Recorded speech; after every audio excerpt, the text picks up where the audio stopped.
Sahyadri hotel, Mahabaleshwar, পুনা, ৩রা জানুয়ারি। ভাই অজিত, বোম্বাই এসে অবধি তোমাদের চিঠি দিতে পারিনি। আমার পক্ষে চিঠি লেখা কিরকম কষ্টকর কাজ তা তোমরা জানো। বাঙালির ছেলে চিঠি লিখতে শেখে বিয়ের পর, কিন্তু আমি বিয়ের পর দুদিনের জন্যও বউ ছেড়ে রইলাম না। চিঠি লিখতে শিখবো কোত্থেকে? তুমি সাহিত্যিক মানুষ, বিয়ে না করেও লম্বা চিঠি লিখতে পারো, কিন্তু তোমার কল্পনা শক্তি আমি কোথায় পাবো ভাই? কাঠখোট্টা মানুষ, স্রেফ সত্য নিয়ে কারবার করি। তবু আজ তোমাকে একটা লম্বা চিঠি লিখতে বসেছি। কেন লিখতে বসেছি তা চিঠি শেষ পর্যন্ত পড়লেই বুঝতে পারবে।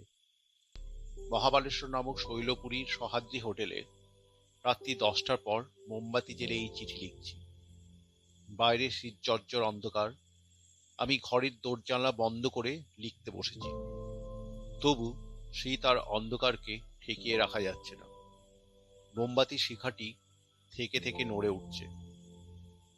দেওয়ালের গায়ে নিঃশব্দ ছায়া পা টিপে টিপে আনাগোনা করছে। ভৌতিক পরিবেশ। আমি অতিপাকৃতকে সারা জীবন দূরে সরিয়ে রাখতে চেষ্টা করেছি, কিন্তু অনেকদিন আগে একবার মুঙ্গেরে গিয়ে বরদাবাবু নামক একটি ভূতজ্ঞ ব্যক্তির সঙ্গে পরিচয় হয়েছিল, মনে আছে? আমি তাকে বলেছিলাম, ভূত প্রেত থাকে থাক, আমি তাদের হিসেবের বাইরে রাখতে চাই। এখানে এসে কিন্তু মুশকিলে পড়ে গেছি, ওদের আর হিসাবের বাইরে রাখা যাচ্ছে না। কিন্তু থাক, গল্প বলার আর্ট জানা নেই বলেই বোধ হয় পরের কথা আগে বলে ফেললাম। এবার গোড়া থেকেই শুরু করি।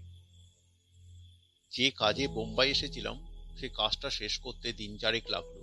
ভেবেছিলাম কাজ সেরেই ফিরব, কিন্তু ফেরা হলো না। কর্মসূত্রে একজন উচ্চ পুলিশ কর্মচারীর সঙ্গে ঘনিষ্ঠতা হয়েছে। মারাঠি ভদ্রলোক, নাম বিষ্ণু বিনায়ক আপ্তে। তিনি বললেন, বম্বে এসেছেন, পুনা না দেখেই ফিরে যাবেন? পুনায় দেখবার কি আছে? পুনা শিবাজি মহারাজের পীঠস্থান, সেখানে দেখবার জিনিসের অভাব? সিংহগড়, শনিবার দুর্গ, ভবানী মন্দির। ভাবলাম এদিকে আর কখনো আসবো কিনা কে জানে, এ সুযোগ ছাড়া উচিত নয়। বললাম, বেশ, যাব।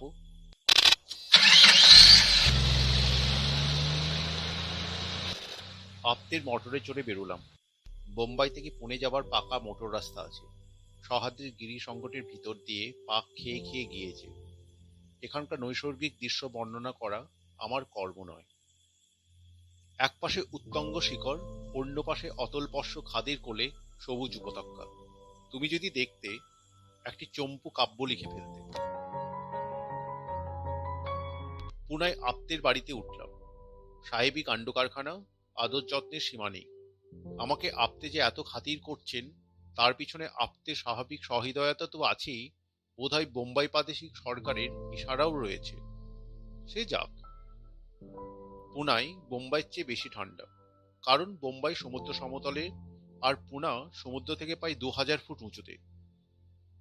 পুনার ঠান্ডায় কিন্তু বেশ একটি চনমনে ভাব আছে, শরীর মনকে চাঙ্গা করে তোলে, জড়ভরত করে ফেলে না। পুনায় 3 দিন থেকে দর্শনীয় যা কিছু আছে সব দেখলাম। তারপর আপ্তে বললেন, পুনায় এসে মহাবালেশ্বর না দেখেই চলে যাবেন? আমি বললাম, মহাবালেশ্বর সে কাকে বলে? আপ্তে হেসে বললেন, একটা জায়গার নাম, বম্বে প্রদেশের সেরা হিল স্টেশন। আপনাদের যেমন দার্জিলিং, আমাদের তেমনি মহাবালেশ্বর। পুনা থেকে আরো 2000 ফুট উঁচু। গরমের সময় বম্বের সবাই মহাবালেশ্বর যায়। কিন্তু শীতকালে তো যাই না। এখন ঠান্ডা কেমন?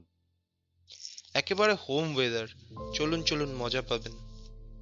অতএব মহাবালেশ্বরে এসেছি এবং বেশ মজা টের পাচ্ছি। পুনা থেকে মহাবালেশ্বর 72 মাইল। মোটরে আসতে হয়। আমরা পুনা থেকে বেরুলাম দুপুরবেলা খাওয়া দাওয়ার পর।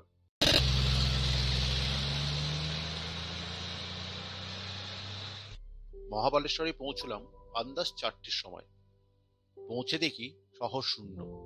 2-4 জন স্থায়ী বাসিন্দা ছাড়া সবাই পালিয়েছে। সত্যিই হোম ওয়েদার।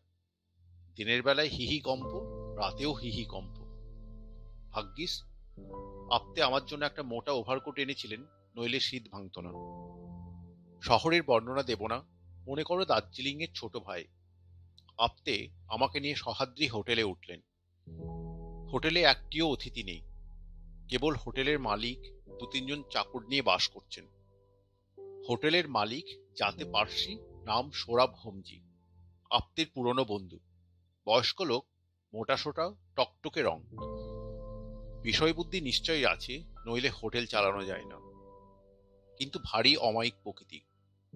আপ্তে আমার সঙ্গে পরিচয় করে দিলেন। তিনি তীক্ষ্ণ দৃষ্টিতে আমার দিকে একবার তাকিয়ে খুব সমাদর করে নিজের বসবার ঘরে নিয়ে গেলেন। অবিলম্বে কফি এসে পড়ল, তার সঙ্গে নানা রকম পেস্ট্রি। ভালো কথা, তুমি বোধহয় জানো না, গোঁড়া পার্সিরা ধূমপান করে না, কিন্তু মদ খায়। মদ না খেলে তাদের ধর্মবিশ্বাসে আঘাত লাগে। কফি পর্ব শেষ না হতে হতে সূর্যাস্ত হয়ে গেল। অতঃপর আপ্তে আমাকে হোটেলে রেখে মোটর নিয়ে বেরুলেন। এখানে তাঁর কে একজন আত্মীয় আছে, তার সঙ্গে দেখা করে ঘন্টাখানেকের মধ্যে ফিরবেন। তিনি চলে যাওয়ার পর হোমজি মৃদু হেসে বললেন, আপনি বাঙালি?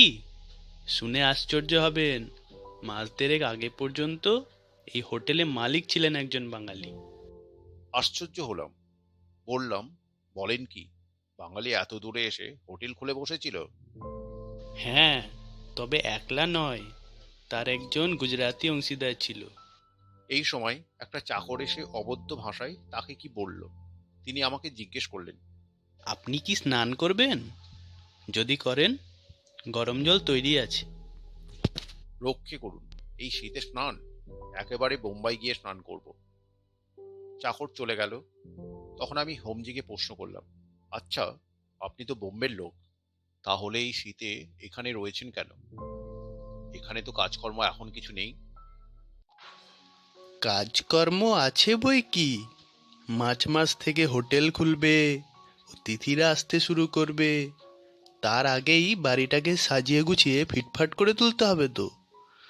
তাছাড়া বাড়ির পিছন দিকে গোলাপের বাগান করেছি, চলুন না দেখবেন, এখনো দিনের আলো আছে। বাড়ির পিছন দিকে গিয়ে বাগান দেখলাম। বাগান এখনো তৈরি হয়নি, তবে মাসখানেকের মধ্যে ফুল ফুটতে আরম্ভ করবে। হোমজির ভারী বাগানের শখ। এখানে সহ্যাদ্রি হোটেলের একটা বর্ণনা দিয়ে রাখি। চুনকাম করা পাথরের দোতলা বাড়ি, সব শুদ্ধ 12-14টা বড় বড় ঘর আছে। সামনে দিয়ে গেরুমাটি ঢাকা রাস্তা গিয়েছে। পিছন দিকে গোলাপ বাগানের জমি, লম্বায় চওড়ায় কাঠা চারেক হবে। তারপরই তারপরই গভীর খাদ। শুধু গভীর নয়, খাড়া নেমে গিয়েছে। পাথরের মোটা আলসের উপর ঝুঁকে উঁকি মারলে দেখা যায় অনেক নিচে ঘন ঝোপঝাড়ের ভিতর দিয়ে একটা সরু ঝর্ণার ধারা বয়ে গেছে। আমরা বাগান দেখে ফিরছি, এমন সময় খাদের নিচে থেকে একটা গভীর আওয়াজ উঠে এলো, অনেকটা মোষের ডাকের মতো। নিচে তখন ঘুটঘুটে অন্ধকার, উপরে একটু আলো আছে। আমি জিজ্ঞেস করলাম, ও কিসের আওয়াজ? বাঘের ডাক। আসুন, ভেতরে যাওয়া যাক। ঘরে বিদ্যুৎ বাতি জ্বলছে। চাকর একটা গনগনে কয়লার আংটা মেঝের উপর রেখে গেছে। আমরা আংটার কাছে চেয়ার টেনে বসলাম। ঠান্ডা আঙুলগুলোকে আগুনের দিকে ছড়িয়ে দিয়ে বললাম, এদিকে বড় বাঘ আছে? আছে। তাছাড়া চিতা আছে, হায়না আছে, নেকড়ে আছে। আর যে বাঘটার ডাক শুনলেন, সেটা মানুষের রক্তের স্বাদ পেয়েছে কি না, তাই এ তলার ছেড়ে যেতে পারছে না। মানুষ খেকো বাঘ? কত মানুষ খেয়েছে? আমি একটার কথাই জানি, ভারী লোমহর্ষক কাণ্ড। শুনবেন? এই সময় আপ্তে ফিরে এলেন। লোমহর্ষক কাণ্ড চাপা পড়ে গেল। আপ্তে বললেন, তার আত্মীয় ছাড়ছেন না, আজ রাত্রে তাকে সেখানেই ভোজন এবং শয়ন করতে হবে।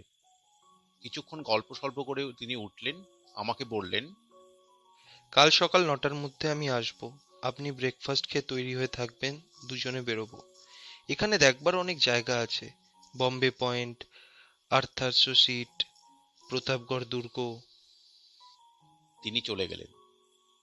আমরা আরো খানিকক্ষণ বসে এটা সেটা গল্প করলাম।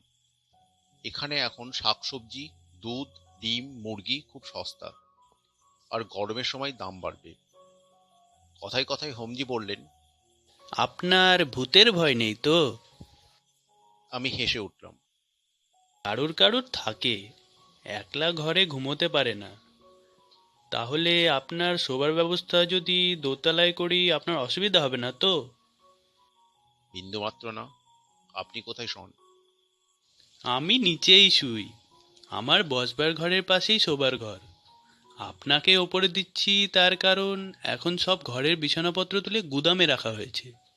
অতিথি তো নেই, কেবল দোতলার একটা ঘর সাজানো আছে। তাতে হোটেলের ভূতপূর্ব মালিক সস্ত্রীক থাকতেন। ঘরটা যেমন ছিল তেমনই আছে। বেশ তো, সেই ঘরেই শোবো। হোমজি চাকরকে ডেকে হুকুম দিলেন। চাকর চলে গেল। তারপর 8টা বাজলে আমরা খেতে বসলাম। এরই মধ্যে মনে হলো যেন কত রাত হয়ে গেছে। চারিদিক নিশুতি। বাড়িতে যদি ডাকাত পড়ে, মা বলতেও নেই, বাপ বলতেও নেই।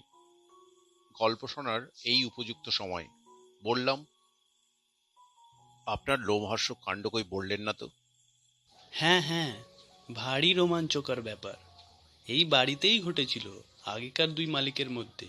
বলি শুনুন। হোমজি বলতে আরম্ভ করলেন। খাওয়া এবং গল্প একসঙ্গে চলতে লাগলো। হোমজি বেশ রসিয়ে রসিয়ে গল্প বলতে পারেন, তাড়াহুড়ো নেই। তার মাতৃভাষা অবশ্য গুজরাটি, কিন্তু ইংরেজিতেই বরাবর কথাবার্তা চলছিল। গল্পটাও ইংরেজিতেই বললেন। আমি তোমার জন্য বাংলায় অনুবাদ করে দিলাম। বছর 6 আগে মানিক ভাই মেহতা নামে একজন গুজরাতি আর বিজয় বিশ্বাস নামে একজন বাঙালি মহাবালেশ্বরে এই সহাদ্রি হোটেল খুলেছিল। দুজনে সমান অংশীদার। মেহতার টাকা আর বিজয় বিশ্বাসের মেহনত, এই নিয়ে হোটেল আরম্ভ হয়। বিজয় বিশ্বাস কেবল ঘরে বসে সিগারেট টানতেন আর হিসাব নিকেশ করতেন। মানিক মেহতা লোকটা ছিল প্রচন্ড পাঁজি। অবশ্য তখন তার সম্বন্ধে কেউ কিছু জানতো না। তাকে ভালো করে কেউ চোখেই দেখেনি। পরে সব জানা গেল। তার 3টে বউ ছিল, একটা গোয়ায়, একটা বোম্বেতে আর একটা আমেদাবাদে। এই 3 জায়গায় বেশিরভাগ সময়ই সে থাকত। যত রকম বেআইনি দুষ্কর্ম করাই ছিল তার পেশা। বোম্বাই প্রদেশে মদ্যপান নিষিদ্ধ। লোকটি বুটলেগিং করত, বিদেশ থেকে লুকিয়ে সোনা আমদানি করত। অনেকবার তার মাল বাজেয়াপ্ত হয়েছে, কিন্তু লোকটাকে কেউ ধরতে পারেনি। বিজয় বিশ্বাসের সঙ্গে মানিক মেহতার জোটপাট কি করে হলো বলা যায় না। বিজয় বিশ্বাস লোকটি ওরকম ছিলেন না। যতদূর জানা যায়, বিজয় বিশ্বাস আগে থেকেই হোটেল চালানোর কাজ জানতেন। হয়তো পুনায়, কিংবা বোম্বাইয়ে, কিংবা আমেদাবাদে ছোটখাটো হোটেল চালাতেন। তারপর তিনি মানিক মেহতার নজরে পড়ে যান। মানিক মেহতা যে ধরনের ব্যবসা করে, তাতে কখনো হাতে অঢেল পয়সা, কখনো ভারেমা ভবানী। সে বোধহয় মতলব করেছিল হোটেল কিনে কিছু টাকা আলাদা করে রাখবে, যাতে সংকটকালে হাতে একটা রেস্ত থাকে। বিজয় বিশ্বাস তার প্রকৃত চরিত্র জানতেন না, সরল মনেই অংশীদার হয়েছিলেন। বিজয় বিশ্বাস আর তার স্ত্রীর ম্যানেজমেন্টে সহাদ্রি হোটেল অল্পকালের মধ্যে বেশ জাঁকিয়ে উঠল। মহাবালেশ্বরে হোটেলের মরশুম হচ্ছে 2.5 মাস, টেনিটুরে 3 মাস। কিন্তু এই কয় মাসের মধ্যেই হোটেলের আয় হয় 40 থেকে 50 হাজার টাকা। খরচ খরচা বাদ দিয়ে 20-25 হাজার টাকা লাভ থাকে। মানিক মেহতা মরশুমের শেষে এসে কখনো নিজের ভাগের টাকা নিয়ে যেত, কখনো বা টাকা ব্যাংকে জমা থাকতো। সৌরভ হোমজি প্রতি বছরই গরমের সময় মহাবালেশ্বরে আসতেন এবং সহাদ্রি হোটেলে উঠতেন। হোটেলটি তার খুব পছন্দ। মনে মনে ইচ্ছে ছিল এরকম একটা হোটেল পেলে নিজে চালাবেন। তিনি পয়সাওয়ালা লোক, জীবিকার জন্য কাজ করবার দরকার নেই, কিন্তু ব্যবসা করার প্রবৃত্তি পার্সিদের মজ্জাগত। গত বছর মে মাসে হোমজি যথারীতি এসেছেন। পুরনো খদ্দের হিসাবে হোটেলে তার খুব খ্যাতি। স্বয়ং হৈমবতী তার সুখ স্বাচ্ছন্দ্যের তত্ত্বাবধান করতেন। হোমজিও হৈমবতীর নিপুণ গৃহস্থালির জন্য তাকে খুব সম্মান করতেন। একদিন হৈমবতী বিমর্ষভাবে হোমজিকে বললেন, শেঠজি, আসছে বছর আপনি যখন আসবেন তখন আমাদের আর দেখতে পাবেন না। হোমজি আশ্চর্য হয়ে বললেন, সে কি, দেখতে পাবো না কেন? হোটেল বিক্রি করার কথা হচ্ছে। যিনি আমাদের পার্টনার, তিনি হোটেল রাখবেন না, আমরাও চলে যাব। আমার স্বামীর এত ঠান্ডা সহ্য হচ্ছে না, আমরা দেশে ফিরে যাব। সেদিন সন্ধেবেলা হোমজি অফিস ঘরে গিয়ে বিজয় বিশ্বাসের সঙ্গে দেখা করলেন। বললেন, আপনারা নাকি হোটেল বিক্রি করছেন? বিজয় বিশ্বাসের বয়স আন্দাজ ৪৫, স্ত্রীর চেয়ে অনেক বড়, একটু কাহিল কোচের চেহারা। আপাদমস্তক গরম জামা কাপড় পরে গলায় গলাবন্ধ জড়িয়ে বসে সিগারেট টানছিলেন। হোমজিকে খাতির করে বসালেন, বললেন, হ্যাঁ সেটজি, আপনি কিনবেন? ভালো দর পেলে কিনতে পারি। আপনার পার্টনার কোথায়? আমার পার্টনার এখন বিদেশে আছেন, তাই আমাকে আম মোক্তারনামা দিয়েছেন, এই দেখুন। তিনি দেরাজ থেকে পাওয়ার অফ অ্যাটর্নি বের করে দেখালেন। তারপর দর কষাকষি আরম্ভ হলো। বিজয় বিশ্বাস হাঁকলেন ১.৫ লাখ, হোমজি বললেন ৫০,০০০। শেষ পর্যন্ত ৮৪,০০০-এর অফা হলো। কিন্তু স্থাবর সম্পত্তি কেনা তো ২-৪ দিনের কাজ নয়।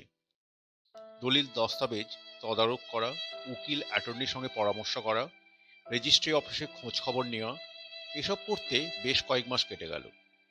নভেম্বর মাসের মাঝামাঝিতে হোমজি আর বিজয় বিশ্বাস পুনেই গেলেন।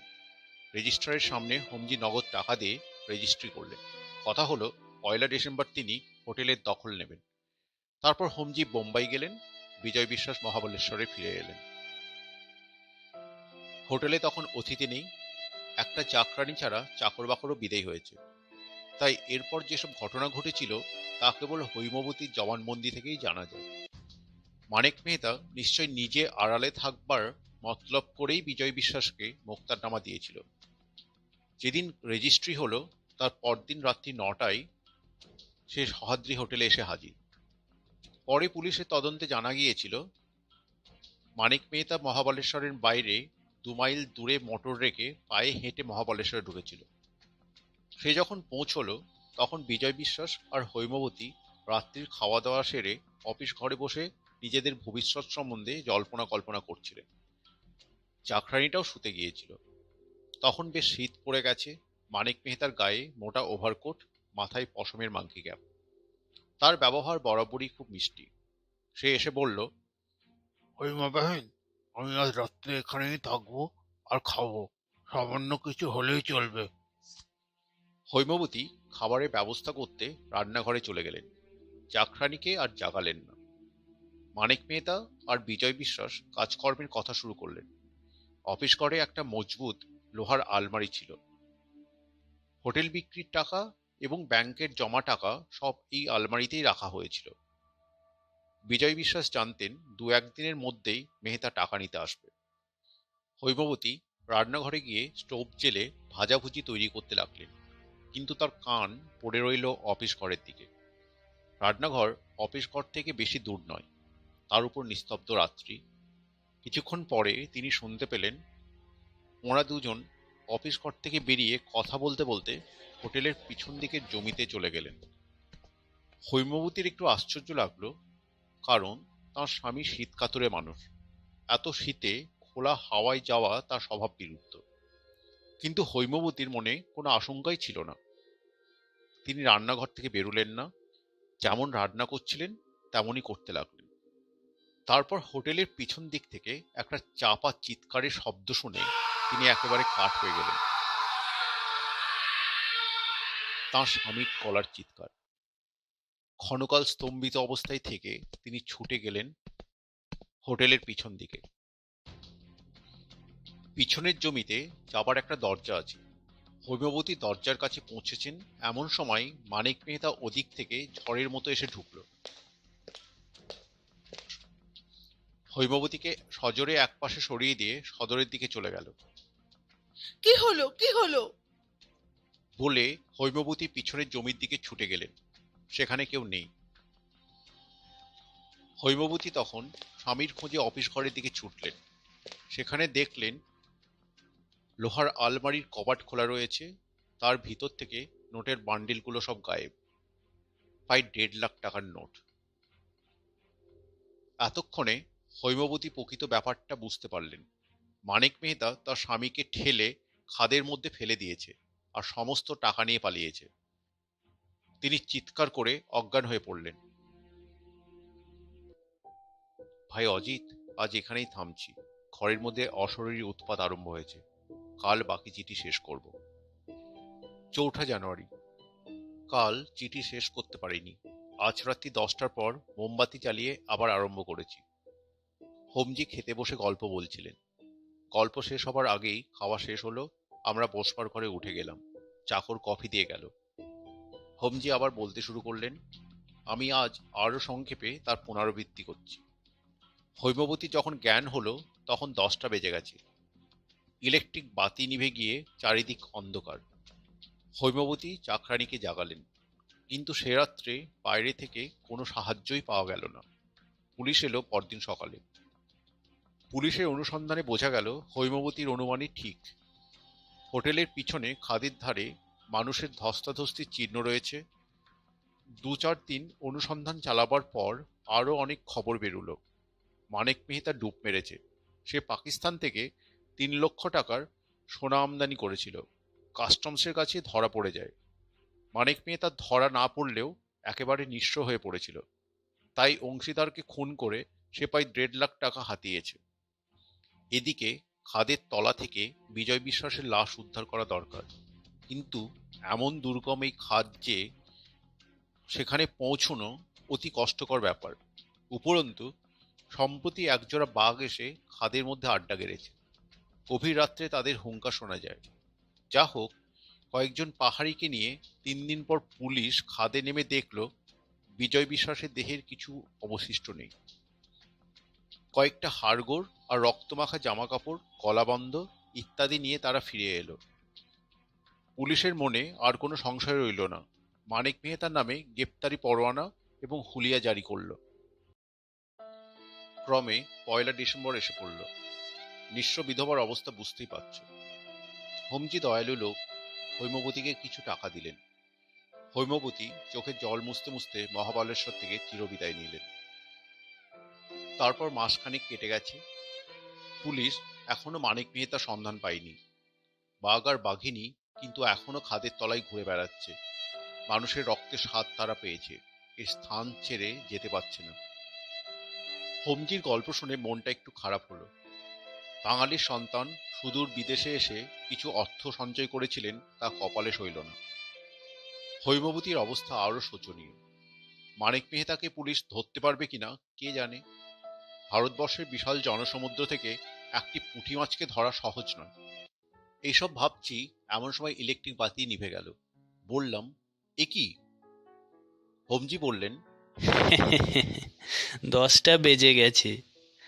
এখানে রাত্রি 10টার সময় না ইলেকট্রিক বন্ধ হয়ে যায়, আবার শেষ রাত্রে কিছুক্ষণের জন্য জ্বলে। চলুন আপনাকে আপনার শোবার ঘরে পৌঁছে দিই। হোমজির একটা লম্বা গদার মতো ইলেকট্রিক টর্চ আছে।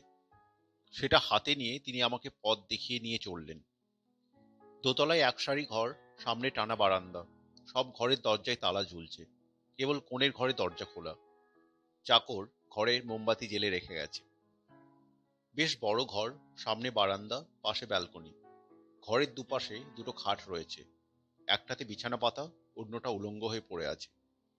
ঘরের মাঝখানে একটা বড় টেবিল আর দুটো চেয়ার। দেওয়ালের গায়ে ঠেকানো ওয়ার্ড্রব। টেবিলের উপর একটি অ্যালার্ম টাইমপিস, এক বান্ডিল মোমবাতি, দেশলাই, একটি থার্মোফ্লাক্সে গরম কফি। রাত্রে যদি তেষ্টা পাই খাবো। হোমজি অতিথি সৎকারের ত্রুটি রাখেননি। হোমজি বললেন, এই ঘরে বিজয় বিশ্বাস স্ত্রীকে নিয়ে থাকতেন। হৈমবতী চলে যাওয়ার পর ঘরটা যেমন ছিল তেমনই আছে। আপনার কোনো অসুবিধা হবে না তো? অসুবিধে কিসের? খুব আরামে থাকবো। আপনি যান, এবার শুয়ে পড়ুন গিয়ে। এখানে বোধ হয় সকাল সকাল ঘুমিয়ে পড়াই রেওয়াজ। শীতকালে তাই বটে, কিন্তু সকাল 8টা-9টার আগে কেউ বিছানা ছাড়ে না। আপনি যদি আগে উঠতে চান ঘড়িতে অ্যালার্ম দিয়ে রাখবেন। এই টর্চটা রাখুন, রাত্রে যদি দরকার হয়। ধন্যবাদ। হোমজি নেমে গেলেন। আমি দরজা বন্ধ করে দিলাম। মোমবাতির আলোয় ঘরটা আবছায়া দেখাচ্ছে। আমি টর্চটা জ্বালিয়ে ঘরময় একবার ঘুরে বেড়ালাম। আমার সুটকেস চাকর ওয়ার্ড্রবের পাশে রেখে গেছে। ওয়ার্ড্রব খুলে দেখলাম সেটা খালি। এসেন্স, কর্পূর, ন্যাপথালিন মেশা একটা গন্ধ নাকে এলো। হৈমবতী এই ওয়ার্ড্রবেই নিজের কাপড় চোপড় রাখতেন। ঘরের পিছন দিকে একটা সরু দরজা রয়েছে। খুলে দেখলাম গোসলখানা। আবার বন্ধ করে দিলাম। তারপর চেয়ারে এসে বসে সিগারেট ধরালাম। ঘরের দরজা জানালা সবই বন্ধ। তবু যেন একটা বরফ জমানো ঠান্ডা হাওয়া ঘরের মধ্যে ঘুরে বেড়াচ্ছে। বেশিক্ষণ বসে থাকা চলবে না। তাড়াতাড়ি সিগারেট শেষ করে ঘড়িতে অ্যালার্ম দিলাম। 7:30টার সময় ঘুম ভাঙলেই যথেষ্ট। আপতে আসবেন 9টার সময়। টর্চটা বালিশের পাশে নিয়ে মোমবাতি নিভিয়ে বিছানায় ঢুকলাম। বিছানায় দুটো মোটা মোটা গদি, গোটাচারেক বিলেতি কম্বল, একেবারে রাজসজ্জা। ক্রমশ কম্বলের মধ্যে শরীর গরম হতে লাগলো। কখন ঘুমিয়ে পড়লাম। আশ্চর্য এই যে প্রথম রাত্রে ঘুমানোর আগে অবধি অতিপাকিত কোনো ইশারা ইঙ্গিত পাইনি। ঘুম ভাঙল ঝনঝন অ্যালার্মের শব্দে। ধর্মর করে বিছানায় উঠে বসলাম। ঘর অন্ধকার। কোথায় আছি মনে করতে কয়েক সেকেন্ড কেটে গেল।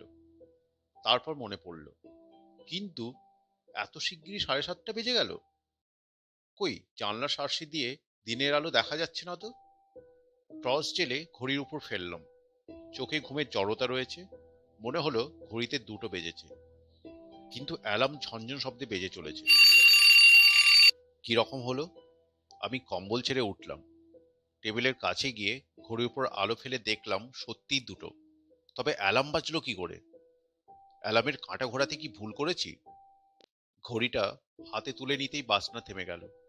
দেখলাম অ্যালার্মের কাঁটা ঠিকই 7:30টার উপর আছে। হয়তো ঘড়িটাতে গলদ আছে। অসময়ে অ্যালার্ম বাজে। আমি ঘড়ি রেখে আবার বিছানায় ঢুকলাম। অনেকক্ষণ ঘুম এলো না। তারপর আবার কখন ঘুমিয়ে পড়েছি। এই হলো প্রথম রাত্রির ঘটনা। পরদিন সকালে ব্রেকফাস্ট খেতে বসে হোমজিকে জিজ্ঞেস করলাম, আপনার টাইম পিসে কি অসময়ে অ্যালার্ম বাজে? তিনি ভুরু তুলে বললেন, কই না, কেন বলুন তো? সমস্ত ব্যাপারটা তাকে বললাম। তিনি শুনে উদ্বিগ্ন মুখে একটু চুপ করে রইলেন। এমন সময় চাকর এসে একটি চিঠি এনে আমার হাতে দিল। আপ্তের চিঠি। তিনি লিখেছেন, কাল রাত্রে হঠাৎ পা পিছলে গিয়ে তার পায়ের গোছ মচকে গেছে। নড়ার ক্ষমতা নেই। আমরা যদি দয়া করে আসি। চিঠি হোমজিকে দেখালাম। তিনি মুখে চুকচুক শব্দ করে বললেন, চলুন দেখে আসি। কত দূর? ওই মাইল 2 হবে, বাজারের মধ্যে। এখানে মহারাষ্ট্র ব্যাংকের একটা ব্রাঞ্চ আছে। আপটের আত্মীয় তার ম্যানেজার, ব্যাংকের ওপরতলায় থাকেন। ব্রেকফাস্ট সেরে বেরোলাম। হোমজির একটি ছোটখাটো স্ট্যান্ডার্ড মোটর আছে, তাইতে চড়ে গেলাম। ব্যাংকের বাড়িটি দোতলা। বাড়ির পাশ থেকে খোলা সিঁড়ি উপরে উঠেছে। আমরা উপরে উঠে গেলাম। আপতে বালিশের উপর ব্যান্ডেজ বাঁধা পা তুলে দিয়ে খাটে শুয়ে আছেন। আমাদের দেখে দুহাত বাড়িয়ে দিয়ে বললেন, কি কাণ্ড দেখুন দেখি! কোথায় আপনাকে নিয়ে ঘুরে বেড়াবো তা নয়, একেবারে শয্যাশয়ী। আমরা খাটের পাশে চেয়ারে বসলাম। কি হয়েছিল? রাত্রে ঘুম ভেঙে শুনলাম দরজায় কি একটা খুটখুট করে টোকা মারছে। বিছানা ছেড়ে উঠলাম, কিন্তু দৌড় খুলে দেখি কেউ নেই। আবার দৌড় বন্ধ করে ফিরছি, পা মুচকে পড়ে গেলাম। বা পাটা স্পেন হয়ে গেল। আর কোথাও লাগেনি তো? না, আর কোথাও লাগেনি। কিন্তু আশ্চর্য, আমি হোঁচট খাইনি, পায়ে কাপড়ও জড়িয়ে যায়নি। ঠিক মনে হলো কেউ আমাকে পেছন থেকে ঠেলে দিল। আমার কি মনে হলো জিজ্ঞেস করলাম, রাত্রি তখন কটা? ঠিক 2টো। এ বিষয়ে আর কথা হলো না। গৃহস্বামী এসে পড়লেন। ব্যাংকের ম্যানেজার হলেও অনন্তরাও দেশপাণ্ডে বেশ ফুর্তিবাজ লোক। আজকাল ব্যাংকের কাজকর্ম নেই বললেই চলে। তিনি আমাদের সঙ্গে আড্ডা জমালেন। আপ্তের পা ভাঙা নিয়ে খানিকটা ঠাট্টা তামাশা হলো। গরম গরম চিড়ে ভাজা আর পোটাটো চিপস দিয়ে আরেক পোস্ত কফি হলো। তারপর আমরা উঠলাম। আপ্তে কাতরভাবে বললেন, ভেবেছিলাম মিস্টার বক্সিকে মহাবালেশ্বর ঘুরিয়ে দেখাবো, তার হলো না। 2-3 দিন মাটিতে পা রাখতেই পারবো না। হোমজি বললেন, তাতে কি হয়েছে? আমি ওকে মহাবালেশ্বর দেখিয়ে দেব। আমার তো এখন ছুটি। কাল আবার আসবো বলে আমরা চলে এলাম। দুপুরবেলা লাঞ্চ খেয়ে হোমজির সঙ্গে বেরোলাম। কাছাকাছি কয়েকটি দর্শনীয় স্থান আছে। একটা হ্রদ আছে, তাতে মোটর লঞ্চ চড়ে বেরালাম। মহাবালেশ্বরের মধু বিখ্যাত। কয়েকটি মধুর কারখানা দেখলাম। মৌমাছি মধু তৈরি করছে আর মানুষ তা বিক্রি করে পয়সা রোজগার করছে। মৌমাছিদের খেতে দিতে হয় না, মজুরি দিতে হয় না, একটি ফুলের বাগান থাকলেই হলো। কিন্তু যাক, বাজে কথা লিখে চিঠি বড় করব না। এখন আসল কথা সবই বাকি। হোমজির কাছ থেকে একটা চিঠির প্যাড জোগাড় করেছি, তা পাই ফুরিয়ে এলো। সে রাত্রে 10টা বাজবার 5 মিনিট আগে শুতে গেলাম। চাকর সব ঠিকঠাক করে রেখে গেছে। দেখলাম পুরনো ঘড়ির বদলে একটা নতুন অ্যালার্ম ঘড়ি রেখে গেছে। আমি এতে আর দম দিলাম না। অ্যালার্মের চাবিটা এঁটে বন্ধ করে দিলাম। অ্যালার্মের দরকার নেই, যখন ঘুম ভাঙবে তখন উঠব। আলো নেভার আগেই শুয়ে পড়লাম। এতক্ষণ লক্ষ্য করিনি, শুয়ে শুয়ে দেখছি একটা চামচিকে ঘরে ঢুকেছে। দরজা জানলা সব বন্ধ, তাই পালাতে পারছে না। নিঃশব্দ পাখায় ঘরের এখান থেকে ওখানে যাচ্ছে, আবার ফিরে আসছে। দরজা খুলে তাকে তাড়ানো যায় কিনা ভাবছি, এমন সময় ইলেকট্রিক বাতি নিভে গেল। আর উপায় নেই। জন্তুটা সারা রাত্রি পালাবার রাস্তা খুঁজে উড়ে বেড়াবে, হয়তো ক্লান্ত হয়ে ঘরের কোণে পড়ে থাকবে। অন্ধকারে শুয়ে শুয়ে ভাবছি, ঘুম আসছে না। কাল রাত্রি 2টোর সময় আমার ঘরে অকারণে অ্যালার্ম ঘড়ি বাজলো, আর ঠিক সেই সময় 2 মাইল দূরে আপ্তের পা মচকালো। দুটো ঘটনার মধ্যে নৈসর্গিক সম্পর্ক কিছুই নেই, সমাপতন ছাড়া আর কি হতে পারে? অথচ আপ্তের পা যদি না মচকাতো, তিনি আজ এই ঘরে অন্য খাটে শুতেন। চামচিকেটা কি এখনো উড়ে বেড়াচ্ছে? আমার গায়ে এসে পড়বে না তো? পরে পড়ুক, ইতর পানিকে আমার ভয় নেই। সত্যবতী আরশোলা আর ইঁদুরকে ভয় করে, খোকা ভয় করে টিকটিকিকে। ঘুমিয়ে পড়েছিলাম। কানের কাছে কর্কশ শব্দে কারা না কারা বেজে উঠল। কম্বলের মধ্যে লাফিয়ে উঠলাম। নতুন ঘড়ির অ্যালার্ম বাজছে, এর আওয়াজ আরো উগ্র। কিন্তু অ্যালার্ম বাজার তো কথা নয়। আমি দম দিইনি, চাবি বন্ধ করে দিয়েছি। তবে টর্চ জেলে বিছানা থেকে উঠলাম। ঘড়িতে 2টো বেজেছে। অ্যালার্মের চাবি যেমন বন্ধ ছিল তেমনই বন্ধ, তবু বাজনা বেজে চলেছে। ঘড়ি হাতে তুলে নিতেই বাজনা থেমে গেল। যেমন ঘড়ি তেমনই ঘড়ি, অত্যন্ত সহজ এবং স্বাভাবিক। অজিত, তুমি জানো আমি রহস্য ভালোবাসি না। রহস্য দেখলেই আমার মন তাকে ভেঙে চুরে তার অন্তর্নিহিত সত্যটি আবিষ্কার করতে লেগে যায়। কিন্তু এ কি রকম রহস্য? অলৌকিক ঘটনার প্রতি আমার বুদ্ধি স্বভাবতই বিমুখ। যা প্রমাণ করা যায় না তা বিশ্বাস করতে আমার বিবেকে বাধে। কিন্তু এ কি? চক্ষু কর্ণ দিয়ে যা প্রত্যক্ষ করছি তার সঙ্গে ঐহিক কিছুরই কোনো সংস্রব নেই। অমূলক কারণহীন ঘটনা চোখের সামনে ঘটে যাচ্ছে। এর মূল পর্যন্ত অনুসন্ধান করে দেখতে হবে। মোমবাতি জ্বালালাম। তোমাকে আগে লিখেছি, ঘরে 2টো চেয়ার আছে। তার মধ্যে একটা সাধারণ চেয়ার আর অন্যটা দোলনা চেয়ার। আমি গায়ে একটা কম্বল জড়িয়ে নিয়ে দোলনা চেয়ারে বসলাম। সিগারেট ধরিয়ে মৃদু মৃদু দোল খেতে লাগলাম। দরজার দিকে মুখ করে বসেছি। ডান পাশে টেবিল, বাঁ পাশে দেওয়ালে লাগানো ওয়ার্ড্রপ, পিছনে আমার খাট। আমি সিগারেট টানতে টানতে দুলছি আর ভাবছি। চামচিকেটা কোথায় ছিল জানি না, বাতি জ্বলতে দেখে আবার উঠতে আরম্ভ করেছে। আমার মাথা ঘিরে চক্কর দিচ্ছে। পাখার শব্দ নেই, কেবল এক টুকরো জমাট অন্ধকার শূন্যে ঘুরপাক খাচ্ছে। সিগারেট শেষ করে চোখ বুজে আছি। ভাবছি কি হতে পারে। 2টো ঘড়িতে বেতাল অ্যালার্ম বাজে। তবে কি হোমজি আমার সঙ্গে প্র্যাকটিক্যাল যোগ করেছেন? আমি কাল ভূতের কথায় হেসেছিলাম, তাই তিনি আমাকে ভয় দেখাচ্ছেন? তা যদি হয়, তাহলে ঘড়িটার যন্ত্রপাতি খুলে পরীক্ষা করলেই ধরা যাবে। কিন্তু হোমজি বয়স্ক ব্যক্তি, এমন বাদুড়ের রসিকতা করবেন কি? কতক্ষণ চোখ বুজে বসে দোল খাচ্ছিলাম বলতে পারি না। মিনিট 15-র বেশি নয়। চোখ খুলে চমকে গেলাম। দোলনা চেয়ারটা দুলতে দুলতে ঘুরে গেছে। আমি দরজার দিকে মুখ করে বসেছিলাম, এখন ওয়ার্ডরোবের দিকে মুখ করে বসে আছি। শুধু তাই নয়, ওয়ার্ডরোবের খুব কাছে এসে পড়েছি। চেয়ার ঘুরে যাওয়ার একটা স্বাভাবিক ব্যাখ্যা থাকতে পারে, কিন্তু রাত 2টোর সময় একলা ঘরে এরকম ব্যাপার ঘটলে বায়ুমণ্ডলে ধাক্কা লাগে, আমারও লেগেছিল। তার উপর ঘড়িটা আবার পিছন দিক থেকে ঝনঝন শব্দ করে বেজে উঠল। আমি লাফিয়ে উঠে ঘড়িটা বন্ধ করতে গেলাম, মোমবাতি নিভে গেল। বোঝো ব্যাপার, আমার স্নায়ু যদি দুর্বল হতো তাহলে কি করতাম বলা যায় না, কিন্তু আমি দেহটাকে শক্ত করে স্নায়ুর উৎকণ্ঠা দমন করলাম। আমার গায়ের কম্বলের বাতাস লেগে হয়তো মোমবাতি নিভেছে। আমি আবার মোমবাতি জ্বালালাম। ঘড়িটা হাতে নিতেই তার বাসনা থেমে গেল, কিন্তু ঘড়িকে আর বিশ্বাস নেই। আমি সেটাকে হাতে নিয়ে ওয়ার্ডরোবের কাছে গেলাম। ওয়ার্ডরোবে আমার কাপড় চোপড় রেখেছি, তার মধ্যে ঘড়ি চাপা দিয়ে রাখবো। তারপর ঘড়ি যত বাজে বাজুক। ওয়ার্ডরোবের কপাট খুলতেই সেন্ট, কর্পূর, ন্যাপথালিন মেশা গন্ধটা নাকে এলো। আমি ঘড়িটাকে আমার জামা কাপড়ের তলায় গুঁজে দিয়ে কপাট বন্ধ করে দিলাম।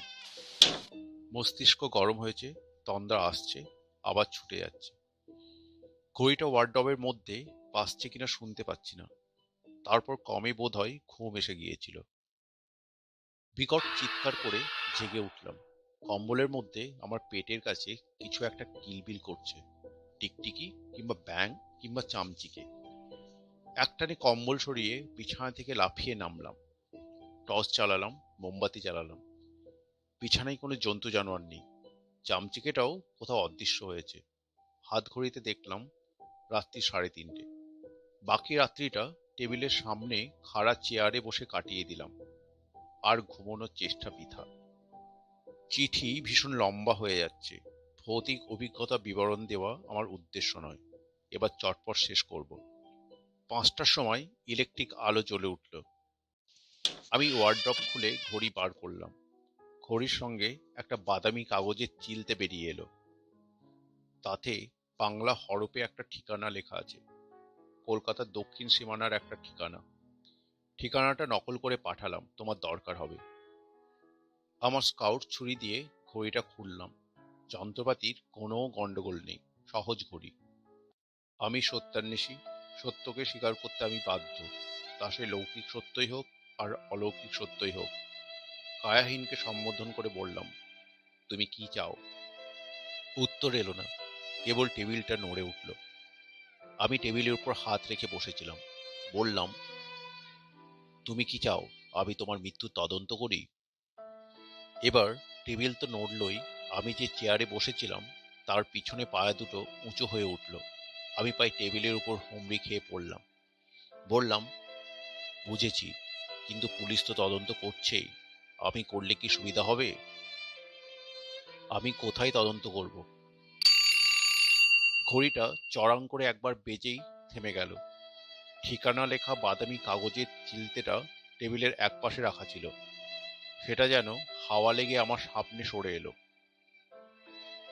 আমার মাথায় একটা আইডিয়া এলো। মানিক মেহতা কি বাংলাদেশে গিয়ে লুকিয়ে আছে? আশ্চর্য নয়, একটা লুকিয়ে আছে। কিংবা বললাম, আচ্ছা, চেষ্টা করব।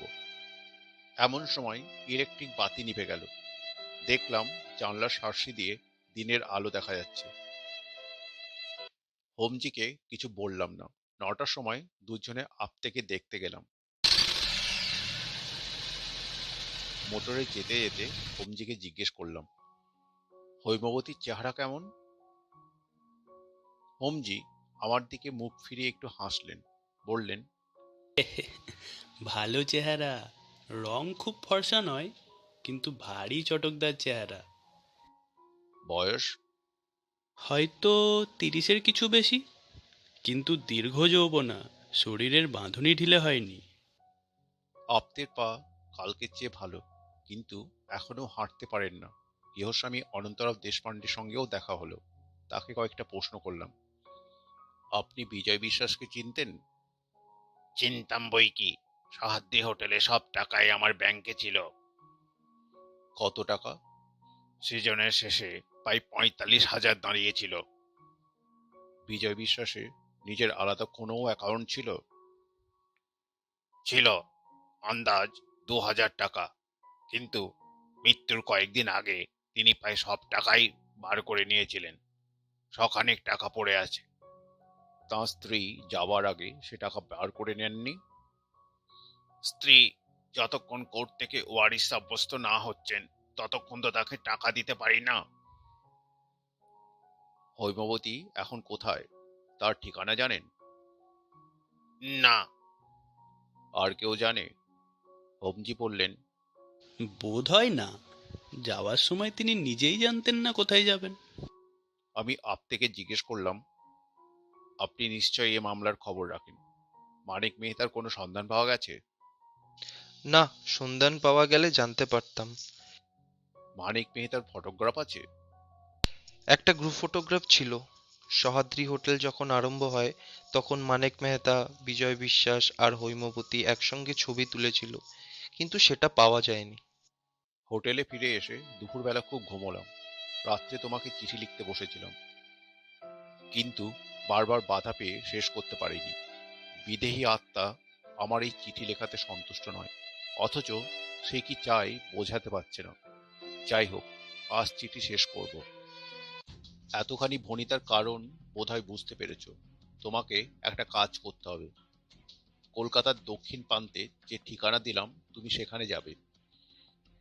যদি সেখানে হৈমবতী বিশ্বাসের দেখা না পাও তাহলে কিছু করবার নেই, কিন্তু যদি দেখা পাও তাহলে তাকে কয়েকটা প্রশ্ন করবে। মানিক মেহতার সঙ্গে তাদের যে গ্রুপ ফটো তোলা হয়েছিল সেটা কোথায়? মানিক মেহতার সঙ্গে হৈমবতীর বেশি ঘনিষ্ঠতা ছিল কিনা জানবার চেষ্টা করবে। কবে কোথায় বিশ্বাসের সঙ্গে মেহতার পরিচয় হয়েছিল, হৈমবতীর আর্থিক অবস্থা এখন কেমন, বাড়িতে কে কে আছে সব খবর নেবে। যে প্রশ্নই তোমার মনে আসুক জিজ্ঞেস করবে। তারপর সব কথা পুঙ্খানুপুঙ্খভাবে আমাকে লিখে জানাবে। কোনো কথা তুচ্ছ বলে বাদ দেবে না। যদি সন্দেহজনক কিছু চোখে পড়ে টেলিগ্রাম করে আমাকে জানাবে। তোমার চিঠির অপেক্ষায় থাকবো। এখানে এই দারুণ শীতে বেশি দিন থাকার ইচ্ছে নেই, কিন্তু এ ব্যাপারে নিষ্পত্তি না হওয়া পর্যন্ত যেতে পারছি না। আশা করি খোকা ও সত্যবতী ভালো আছে এবং তুমি ইনফ্লুয়েঞ্জা ঝেড়ে ফেলে আবার চাঙ্গা হয়ে উঠেছ। ভালোবাসা নিও। তোমার ব্যোমকেশ। কলিকাতা, 8ই জানুয়ারি। ভাই ব্যোমকেশ, তোমার চিঠি আজ সকালে পেয়েছি এবং রাতে বসে জবাব লিখছি। ভাই নাস্তিক, তুমি শেষে ভূতের খপ্পরে পড়ে গেলে।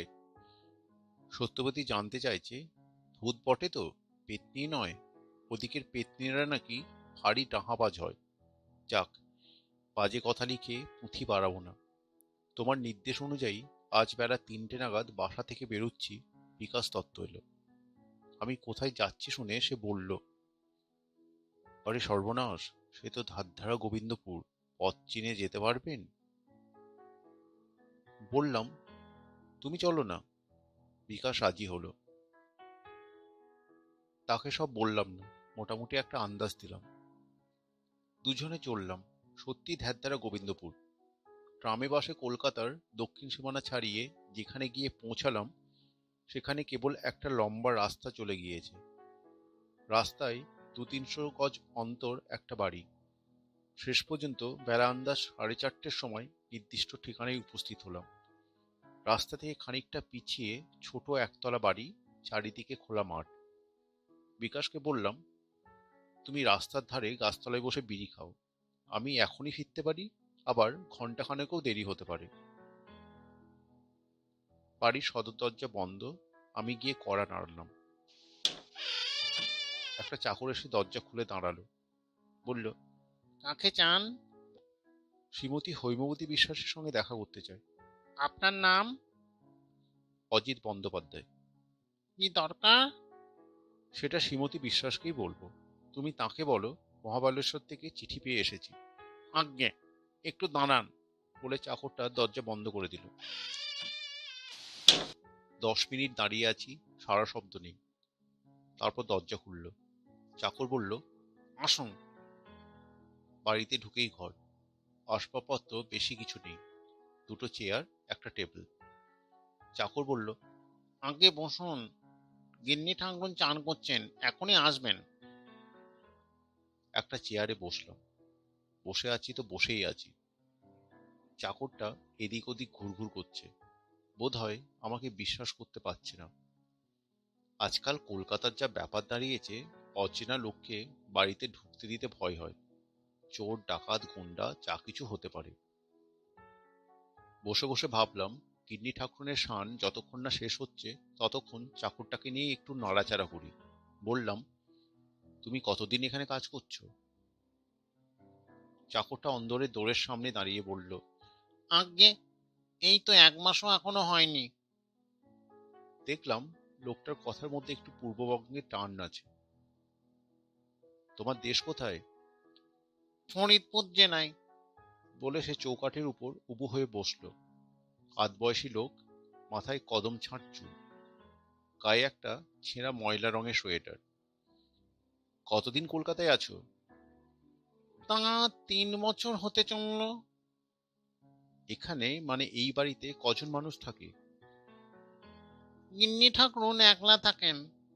স্ত্রীলোক একলা থাকেন? পুরুষ কেউ নেই? আজ্ঞে না, আমি বুড়ো মানুষ, দেখাশোনা করি। এখানে কারো যাওয়া আসা আছে? আজ্ঞে না, আপনি প্রথম এলেন। এই সময় হৈমন্তীকে দোরের কাছে দেখা গেল। চাকরটা উঠে দাঁড়ালো, আমিও দাঁড়ালাম। ইতিমধ্যে ঘরের মধ্যে দিনের আলো কমে গেছিল। তিনি চাকরকে বললেন, মহেশ, আলো জেলে নিয়ে এসো। চাকর চলে গেল। অল্প আলোতেও মহিলাটিকে দেখার অসুবিধা ছিল না।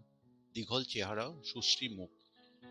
পার্সিদের চোখে ফর্সা না লাগলেও আমার চোখে বেশ ফর্সা। মুখে একটি চিত্তাকর্ষক আকর্ষণ রয়েছে। যৌবনে চৌকাঠ পার হতে গিয়ে থমকে দাঁড়িয়ে পড়েছে। পরনে সাদা থান, গায়ে একটিও অলংকার নেই। কবিত্ব করছি না, কিন্তু তার সদ্য স্নাত চেহারাটি দেখে বৃষ্টি ভেজা সন্ধ্যার রজনীগন্ধার কথা মনে পড়ে যায়। আমি হাত জোর করে নমস্কার করলাম। তিনি প্রতি নমস্কার করে বললেন, আপনি মহাবলেশ্বর থেকে এসেছেন? না, আমার বন্ধু ব্যোমকেশ বক্সী মহাবলেশ্বরে আছেন। তার চিঠি পেয়ে আপনার সঙ্গে দেখা করতে এসেছি। তবে কি মানিক মেহতা ধরা পড়েছে? না, এখনো ধরা পড়েনি। হৈমবতী আস্তে আস্তে চেয়ারে বসলেন, নিরাশ স্বরে বললেন, বসুন। আমার কাছে এসেছেন কেন? আমি বসে বললাম, আমার বন্ধু ব্যোমকেশ বক্সী। ব্যোমকেশ বক্সী কে? পুলিশের লোক? না, ব্যোমকেশ বক্সীর নাম শোনেননি? এই বলে তোমার পরিচয় দিলাম। তাঁর মুখ নিরুৎসুক হয়ে রইল। দেখা যাচ্ছে তুমি নিজেকে যতটা বিখ্যাত মনে করো ততটা বিখ্যাত নও। সব শুনে হৈমবতী বললেন, আমি জানতুম না সারা জীবন আমার বিদেশে কেটেছে। এই সময় মহেশ চাকর একটা লণ্ঠন এনে টেবিলের উপর রেখে চলে গেল। বলা বাহুল্য, বাড়িতে বৈদ্যুতিক সংযোগ নেই। লণ্ঠনের আলোয় হৈমবতীর মুখ আরো স্পষ্টভাবে দেখলাম।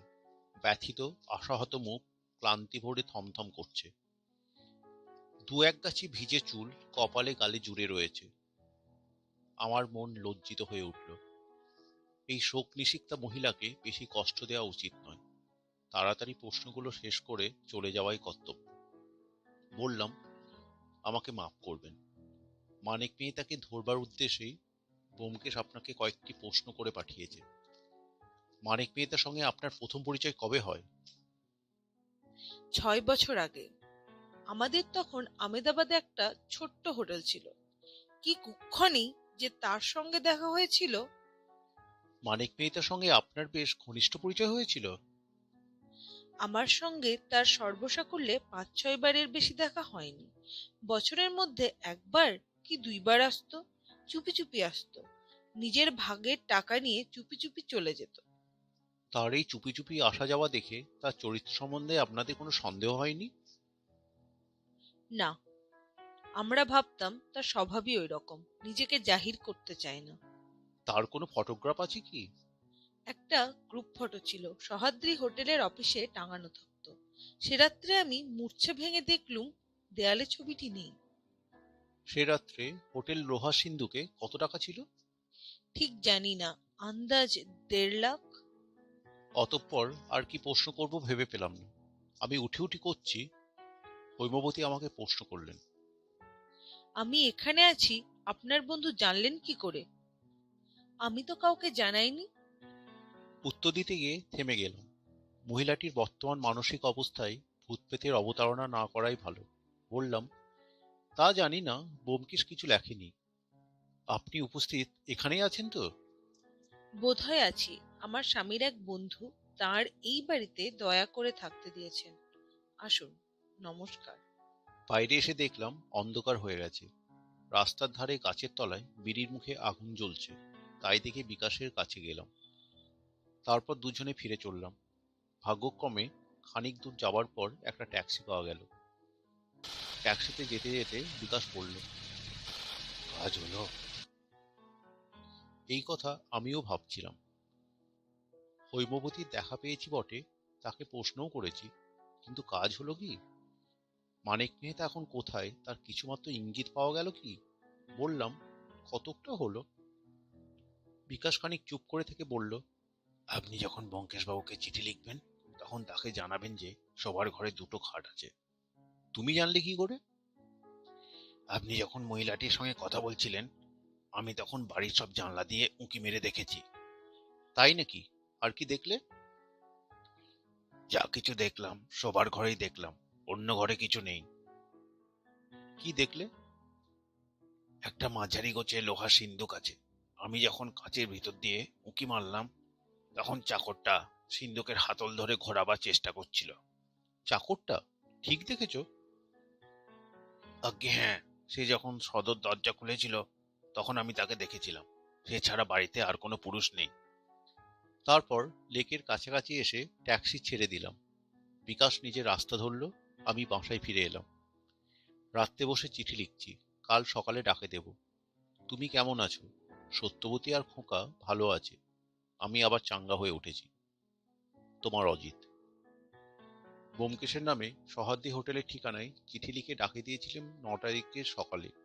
12 তারিখের বিকেলবেলা অনুমান 3টের সময় ব্যোমকেশ এসে উপস্থিত। সব বিষয়ে বললাম, এ কি, আমার চিঠি পেয়েছিলে? ট্রেনে এসেছি, তুমি চটপট তৈরি হয়ে নাও, এখনই বেরোতে হবে। বলে ব্যোমকেশ ভিতর দিকে চলে গেল। আধ ঘন্টার মধ্যে বাড়ি থেকে বের হলাম। রাস্তায় বাড়ির সামনে পুলিশের ভ্যান দাঁড়িয়ে আছে, তাতে একজন ইন্সপেক্টর আর কয়েকজন কনস্টেবল। আমরাও ভ্যানে উঠে বসলাম। কয়েকদিন আগে যে সময় হৈমবতীর নির্জন গৃহের সামনে উপস্থিত হয়েছিলাম প্রায় সেই সময় আবার গিয়ে পৌঁছালাম। আজ কিন্তু মহেশ ভৃত্য দরজা খুলতে এলো না, দরজা খোলাই ছিল। আমরা সদল বলে প্রবেশ করলাম। বাড়িতে কেউ নেই, হৈমবতীও নেই, মহেশও নেই। কেবল আসবাবপত্রগুলো পড়ে আছে। বাইরের ঘরের চেয়ার টেবিল, শোবার ঘরে দুটি খাট আর লোহার সিন্দুক। রান্নাঘরে রয়েছে হাঁড়ি কলসি। লোহার সিন্দুকের কপাট খোলা, তার ভিতরটা পুরো শূন্য। ব্যোমকেশ করুণ হেসে ইন্সপেক্টর দিকে তাকিয়ে বলল, চিড়িয়া উড়েছে। সে রাত্রে নৈশভোজন শেষ করে ব্যোমকেশ ও আমি তক্তপোষের উপর গায়ে আলোয়ান জড়িয়ে বসেছিলাম। সত্যবতী খোকাকে ঘুম পাড়িয়ে এসে ব্যোমকেশের গা ঘেঁষে বসল। একটা শীতের হাওয়া উঠেছে, হাওয়ার জোর কমেই বাড়ছে। আমাদের ঘরের জানলা দরজা সব বন্ধ, তবু কোনো অদৃশ্য ছিদ্রপথে ছুঁচের মতো বাতাস প্রবেশ করে গায়ে বিচ্ছে। বললাম, মহাবলেশ্বর শীত তুমি খানিকটা সঙ্গে এনেছো দেখছি। আশা করি বিজয় বিশ্বাসের পেটটিকে সঙ্গে আনোনি। সত্যবতী ব্যোমকেশের কাছে আরো একটু ঘেঁষে বসল। ব্যোমকেশ আমার পানে একটি সকৌতুক দৃষ্টি দিয়ে বলল, প্রেত সম্বন্ধে তোমার ভুল ধারণা এখনো যায়নি। প্রেত সম্বন্ধে আমার ভুল ধারণা থাকা বিচিত্র নয়, কারণ প্রেতের সঙ্গে আমি কখনো রাত্রিবাস করিনি। আচ্ছা ব্যোমকেশ, সত্যিই তুমি ভূত বিশ্বাস করো? যা প্রত্যক্ষ করেছি তা বিশ্বাস করা না করার কোনো প্রশ্নই ওঠে না। তুমি ব্যোমকেশ বক্সীর অস্তিত্বে বিশ্বাস করো? ব্যোমকেশ বক্সীর অস্তিত্বে বিশ্বাস করি, কারণ তাকে চোখের সামনে দেখতে পাচ্ছি। কিন্তু ভূত তো চোখে দেখিনি, বিশ্বাস করি কি করে? আমি তোমাকে বিশ্বাস করতে বলছি না, কিন্তু আমি যদি বিশ্বাস করি তুমি আপত্তি করবে কেন? কিছুক্ষণ নীরবে ধূমপান করলাম। আচ্ছা, ও কথা থাক। বিশ্বাসে মিলাই কৃষ্ণ, তর্কে বহুদূর। কিন্তু তোমার ভূতের এত চেষ্টা সত্ত্বেও কার্যসিদ্ধি হলো না। কে বলে কার্যসিদ্ধি হয়নি? ভূত চেয়েছিল মস্ত একটা ধোকার টাটি ভেঙে দিতে, তা সে দিয়েছে। তার মানে? মানে কি এখনো কিছু বোঝনি? কেন বুঝবো না? প্রথমে অবশ্য আমি হৈমবতী চরিত্র ভুল বুঝেছিলাম, কিন্তু এখন বুঝেছি হৈমবতী আর মানিক মেহতা মিলে বিজয় বিশ্বাসকে খুন করেছিল। হৈমবতী একটি সাংঘাতিক মেয়ে মানুষ। হৈমবতীর চরিত্র ঠিকই বুঝেছ, কিন্তু ভূতকে এখনো চেননি। ভূতের রহস্য আরো সাংঘাতিক। সত্যবতী ব্যোমকেশে আরো কাছে সরে গেল। হঠাৎ কেঁপে উঠে পড়ল, আমার শীত করছে। শীত করছে না ভয় করছে? ব্যোমকেশ হেসে নিজের আলোয়ানের অর্ধেকটা তার গায়ে জড়িয়ে দিল। বললাম, এসো এসো বধূ এসো, আজ আঁচড়ে বসো। বুড়ো বয়সে লজ্জা করে না? তোমাকে আবার লজ্জা কি? তুমি তো অবোধ শিশু। নয়তো কি, যার বিয়ে হয়নি সে তো দুধের ছেলে। আচ্ছা আচ্ছা, এখন ভূতের কথা হোক। আমি কিছুই বুঝিনি, তুমি সব খোলসা করে বলো। আগে তোমাকে দু একটা প্রশ্ন করি। মানিক মেহতা বিজয় বিশ্বাসকে খুন করবার জন্য খাদের ধারে নিয়ে গেল কেন? বিজয় বিশ্বাসই বা গেল কেন? চিন্তা করে বললাম, জানি না। দ্বিতীয় প্রশ্ন, বিজয় বিশ্বাসের নামে ব্যাংকে 2000 টাকা ছিল। হোটেল বিক্রি হবার আগেই সে টাকা বের করে নিয়েছিল কেন? জানি না। তৃতীয় প্রশ্ন, তুমি যখন হৈমবতীর সঙ্গে দেখা করতে গিয়েছিলে তখন শীতের সন্ধে হয় হয়। চাকর যখন বলল হৈমবতী স্নান করছেন, তখন তোমার খটকা লাগলো না? না, মানে খেয়াল করিনি। চতুর্থ প্রশ্ন, চাকরটাকে সন্দেহ হয়নি? না, চাকরটাকে সন্দেহ করার কোনো কারণ হয়নি। সে পূর্ববঙ্গের লোক, মাত্র কয়েকদিন হৈমবতী চাকরিতে ঢুকেছিল। অবশ্য একথা যদি সত্যিই হয় যে সে লোহার সিন্দুক খোলবার চেষ্টা করেছিল। অজিত, তোমার সরলতা সত্যিই মর্মস্পর্শী। চাকরটা সিন্দুক খোলবার উদ্যোগ করেছিল বটে, কিন্তু চুরি করবার জন্য নয়। মহাবলেশ্বরে দুজন লোক খুন করবার ষড়যন্ত্র করেছিল, তার মধ্যে একজন হচ্ছে হৈমবতী, অন্য লোকটিকে মানিক মেহতা ছাড়া আর কে হতে পারে? ব্যোমকেশ কুটিল হেসে বলল, ওখানেই ধাপ্পা, প্রচন্ড ধাপ্পা। হৈমবতী ষড়যন্ত্র করেছিল তার স্বামীর সঙ্গে, মানিক মেহতার সঙ্গে নয়। হৈমবতীর আজ যে দোষী থাক, সে পতিব্রতা নারী, তাতে সন্দেহ নেই। হতবুদ্ধি হয়ে বললাম, কি বলছো তুমি? যা বলছি মন দিয়ে শোনো। হোমজি যখন আমাকে গল্পটা বললেন তখন আমার মনে বিশেষ দাগ কাটেনি, তবু একটা খটকা লেগেছিল। মানিক মেহতা বিজয় বিশ্বাসকে খুন করবার জন্যে খাদের ধারে নিয়ে গেল কেন? বিজয় শীত কাতরে লোক ছিল, সেই বা গেল কেন? তারপর ভূতের উৎপাত শুরু হলো। দায়ে পড়ে অনুসন্ধান শুরু করলাম। খটকা কমে সন্দেহে পরিণত হতে লাগলো।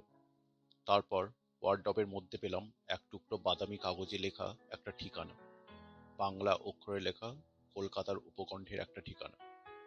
আমার মনের অন্ধকার একটু একটু করে দূর হতে লাগলো। তোমাকে লম্বা চিঠি লিখলাম। তারপর তোমার উত্তর যখন পেলাম তখন আর কোনো সংশয় রইল না। আপ্তে সাহেবকে সব কথা বললাম।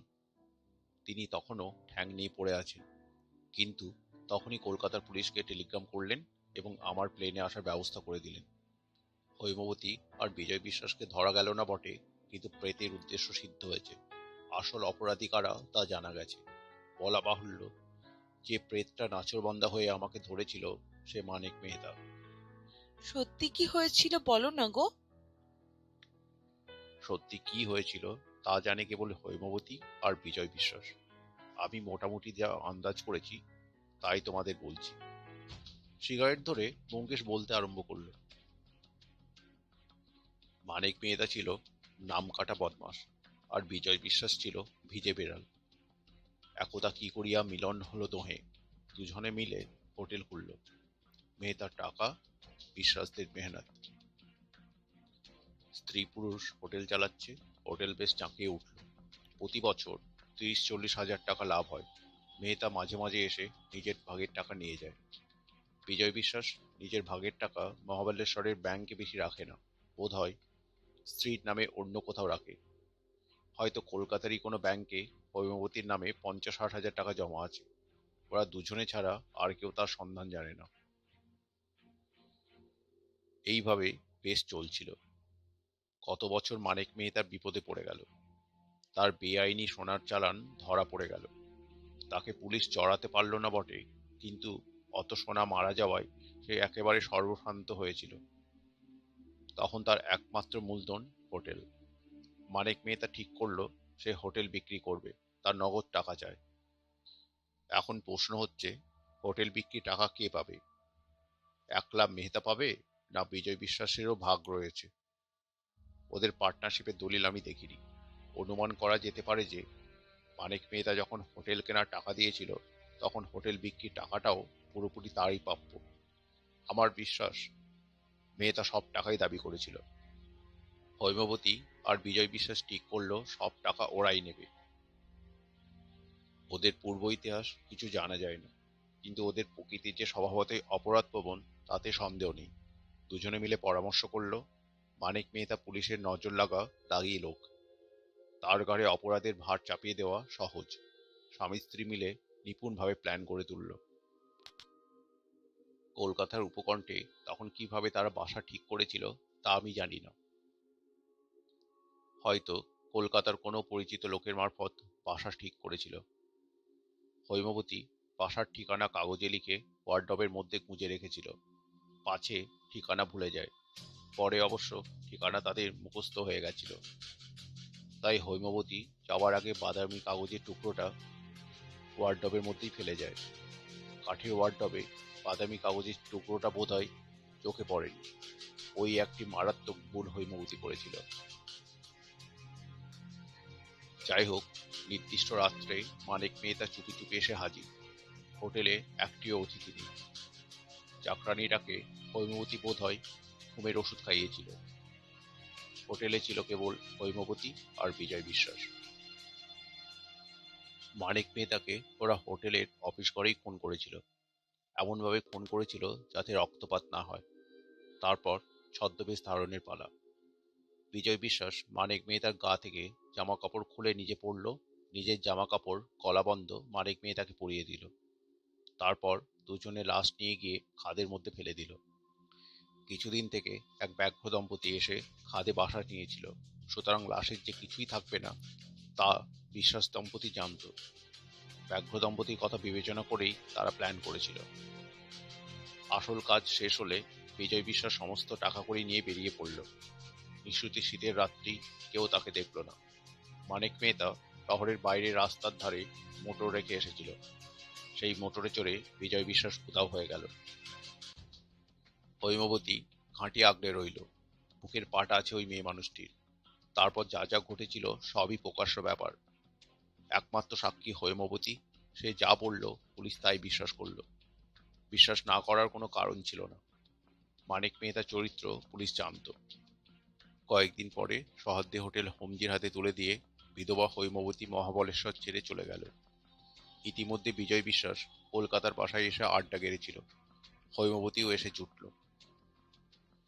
কিন্তু তারা ভারী হুঁশিয়ার লোক, একেবারে নিশ্চিন্ত হয়নি, সাবধানে ছিল।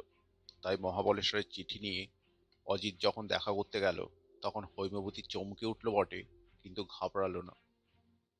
হৈমবতী তখন বোধ হয় বিধবা সাজছিল না, সে বিধবা সাজতে গেল। চাকর অজিতকে বাইরের ঘরে বসালো। অজিত যদি সরল না হতো তাহলে ওর খটকা লাগতো। শীতের সন্ধেবেলা মেয়েরা গা ধুতে পারে, চুল ভিজিয়ে স্নান করে না। যা হোক, হৈমবতী যখন এলো তার সদ্য স্নাত চেহারা দেখে অজিত মুগ্ধ হয়ে গেল। সে হৈমবতীকে আমার নাম বলল। হৈমবতী ব্যাপারটা বুঝতে দেরি করল না। অজিত আমার নামখানা যতখানি অখ্যাত মনে করে ততখানি অখ্যাত নয় আমার নাম। অজিতের কল্যাণেই নামটা সকলের জানা হয়ে গেছে। কিন্তু সে যাক। বিকাশ ওদিকে জানলা দিয়ে শোবার ঘরে দুটো খাট আর লোহার সিন্দুক দেখে নিয়েছিল। অজিতের চিঠিতে ওটাই ছিল সবচেয়ে জরুরি কথা। চিঠি পড়ে কিছুই জানতে বাকি রইল না। কিন্তু ওদের ধরা গেল না। সে রাত্রে অজিত পিছন ফিরবার সঙ্গে সঙ্গেই বোধহয় হৈমবতী লোহার সিন্দুক থেকে টাকা কড়ি নিয়ে অদৃশ্য হয়েছিল। এখন তারা কোথায়, কোন ছদ্মবেশে ঘুরে বেড়াচ্ছে কে বলতে পারে। হয়তো তারা কোনোদিনই ধরা পড়বে না, হয়তো ধরা পড়বে। না পড়ার সম্ভাবনাই বেশি। ৩৫ কোটি নরনারীর বাসভূমি এই ভারতবর্ষ। কিছুক্ষণ তিনজনে চুপ করে বসে থাকলাম। বাইরে যে হাওয়া উঠেছিল তা থেমে গেছে। ঘড়িতে 10টা বাজল। আমি বললাম, সব সমস্যার তো সমাধান হলো, কিন্তু একটা কথা বুঝলাম না, বিজয় বিশ্বাস ও বাড়িতে থাকতো না কেন? কোথায় থাকতো? চাকরটা ওদের সম্বন্ধে কি কিছুই সন্দেহ করেনি? ব্যোমকেশ গভীর নিঃশ্বাস ফেলে বলল, হা ভগবান, তাও বোঝনি? চাকরটাই বিজয় বিশ্বাস।